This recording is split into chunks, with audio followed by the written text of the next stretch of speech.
career. Good stuff there from Steph Curry. First takes, Stephen A. Smith joining us now on SportsCenter. So prior to the Klay Thompson injury, you said that the Warriors were the biggest threat to the Lakers in the West, and things, of course, have changed. We're now less than a month away from the season. So who's the biggest threat with the defending champs there now in the West? I'm going to say it's the Los Angeles Clippers, somewhat by default. I don't think Denver has gotten stronger. The Houston Rockets certainly haven't gotten stronger, and obviously the Warriors situation is what it is. But when you look at the Los Angeles Clippers, not only did you acquire Serge Ibaka, we like Montrezl Harrell, the reigning sixth man of the year, but he can't shoot from the perimeter the way Serge Ibaka can, and he's not the rim protector that Serge Ibaka is. So as a result of that, you've improved defensively, you've improved offensively, and on top of it all, you still have Kawhi Leonard and Paul George. Nobody in basketball should be more motivated to show up for this upcoming season than those two, considering the 3-1 lead they gave up to the Denver Nuggets in the Western Conference semifinals. And if you are Kawhi Leonard, remember, they traded all of those picks so they could acquire Paul George because that's what he wanted them to do. And as a result, they didn't have the assets to get a CP3 in the offseason to upgrade that point guard position, which is something Kawhi Leonard wanted to do. So all eyes should be on him. He should be required to show up. We know he can because he's a two-time champion and a two-time finals MVP. But now, with you in that microscopic spotlight, the way we put LeBron James in there, let's see how Kawhi Leonard responds to that challenge. Okay, now let's go to the East. And what's the significance of this news today with the Heat agreeing to a max deal with Bam Adebayo? Well, the significance is that ultimately, it's compromising your ability to go after the Greek Freak. Now, either the Greek Freak has let it be known that he has every intention of staying in Milwaukee, or Pat Riley in Miami. He said, hell no, we're not taking our chances. We're going to make sure we lock up Bam Adebayo for years to come with the contract that they gave him. Obviously, Bam and the Greek Freak, if I remember correctly, they have the same agent, so he'd have a clue or an inkling about what the Greek Freak was looking to do. Nevertheless, if you're the Milwaukee Bucks, you're feeling confident that you're going to be able to keep the Greek Freak, albeit there's no guarantee. If you're Pat Riley and the Miami Heat, you were saving that cap space to make sure you could go after him without trying to acquire him via a sign and trade or anything like that. Because they signed Bam Adebayo to this contract, it's going to be significantly more difficult to get your hands on a Greek Freak, assuming that's an opportunity that you'll have. We will be following the developments surrounding Giannis, of course, for the next month. Tuesdays here on the 6 p.m. Sports Center, they're very special with Stephen A. You know what the segment's called? Oh, no, you didn't.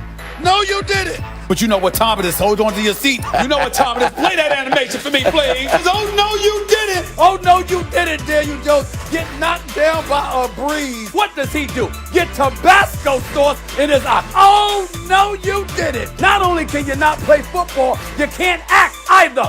Oh, no, you didn't. If you put shorts around your mouth, you're going to have bad breath. All the detergent in the world can't help that. Oh, no, you didn't. That's my list for this week. I'm just hoping we don't talk about shorts again this week, but we probably will. I got to tell you, each week during the NBA season, Oh No You Didn't was a staple of SportsCenter with Stephen A., but we do it right here on Tuesday. So, Stephen A., take it away. The floor is yours. Y'all ready? Yeah. You ready, Ryan? Yep, You I'm ready, Kevin? Oh, yeah. Are y'all ready for this week's edition? The NBA, a pair of max contract extensions set to be announced. Bam Adebayo has agreed to a 5-year deal with the Heat that could be worth up to $195 million. And Brandon Ingram has been locked up long-term, 5 years, $158 million. And now, with free agency largely in the books, the PTI guys offer their assessment. 14-1. I like that. No more car payments or home equity lines of credit for Brandon Ingram of the Pelicans. 5 years, $158 million, says Woj via Ingram's agents. He really made a move last year. 23.8, 6 rebounds, 4 assists. NBA's most improved player, was an all-star for the first time as well. Bam, roasted. As in roasted the deposit slip at his local bank. The Miami Heat and Bam Adebayo have agreed to a 5-year max extension. His agent told our Zach Lowe the deal includes an escalator clause. I would love one of those. He could get to $195 million over 5. I do not have a escalator clause. Elevator, anything, give it to us. Let's see why they got all that cash. Let's just 17 seconds of Bam right here. All-Star for the first time. Won the skills competition All-Star Weekend. Came in second for most improved player voting. Became the first player in Heat franchise history with a 15-point per game, 10 rebound a game, and 5 assists per game season. I swear Gary Payton did that. Best moment came in Game 1 of the Eastern Conference against the Celtics. Resist. Blocks Jason Tatum right there. The first block of a potential game tying or go-ahead dunk in the final minute of a playoff game since the advent of play-by-play stats in 1996-97. Here's how it's handled by professionals. Bang! Clock at 7. Working against Butler. Got downhill. Couldn't punch it. Bam says, get it out of here. Adebayo, sky high with the block and rejection. Wow. Out of Blocko, they won that game. They went on to do okay as well. All right, Kenny, you sit right there and talk to Bobby Marks here, the mayor of Naples. Well, I talk about Brandon Ingram. Like Brandon, like me, he's skinny. I prefer lean. As I mentioned, set career highs last year, most improved player. Biggest improvement was in three-point shooting, Kenny. He knocked down 150 of those, more than he made the first 3 seasons combined. So he's 23 years old, slowly getting better. He gets paid. His top moment came against the Jazz in January. 49 points, shot 60%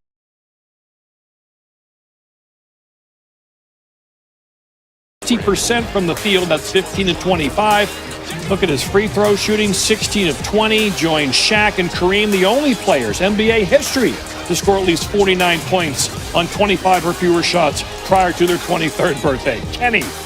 All right, we welcome in our front office insider, Bobby Marks, for more on this. So Bam got big pile of money, deservedly so, for how well he played in Miami's good run. What else can the team do in the short term or long term now as far as the money goes?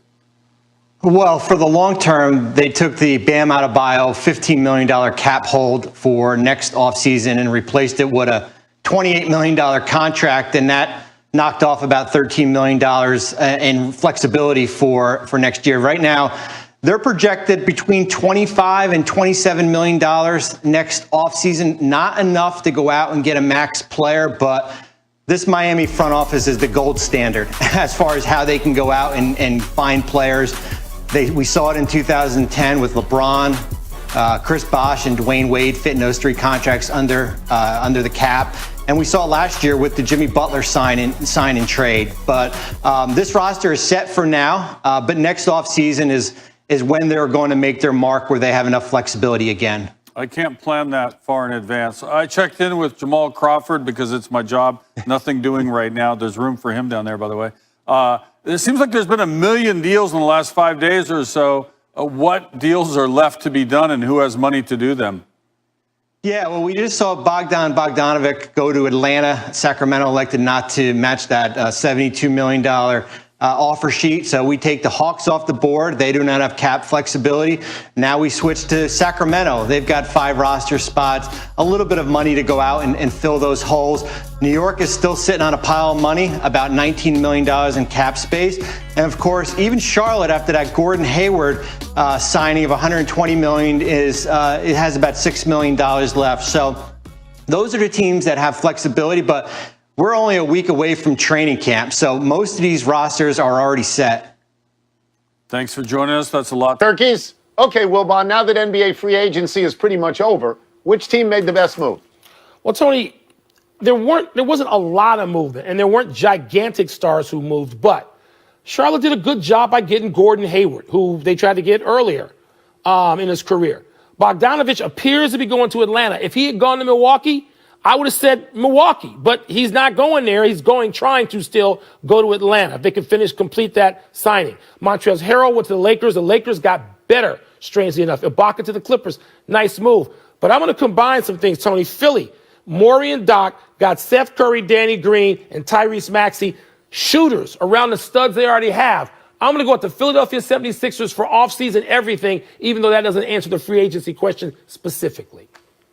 Tremendous shock to anybody who's watched us for any length of time that you would praise D. Morey and D. Rivers. Tremendous. Everybody is drinking right now, waiting for that. Don't get drunk. I will tell you who made the best move. Eggnog. Los Angeles Lakers made the best move.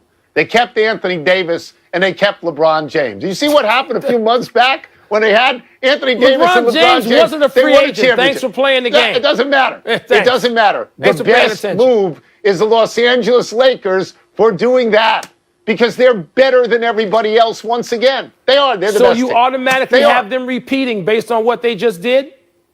I just said I think they're the best team, so I would give them the best odds. It's not automatic. It's not automatic. Best No. odds. What are you doing? No. You know? Best odds. What do you, go to Vegas. Get out of here. Go visit Me and Brett. Uncle Sal. That's Yeah. it. Eat a lot of turkey, drink a lot of egg.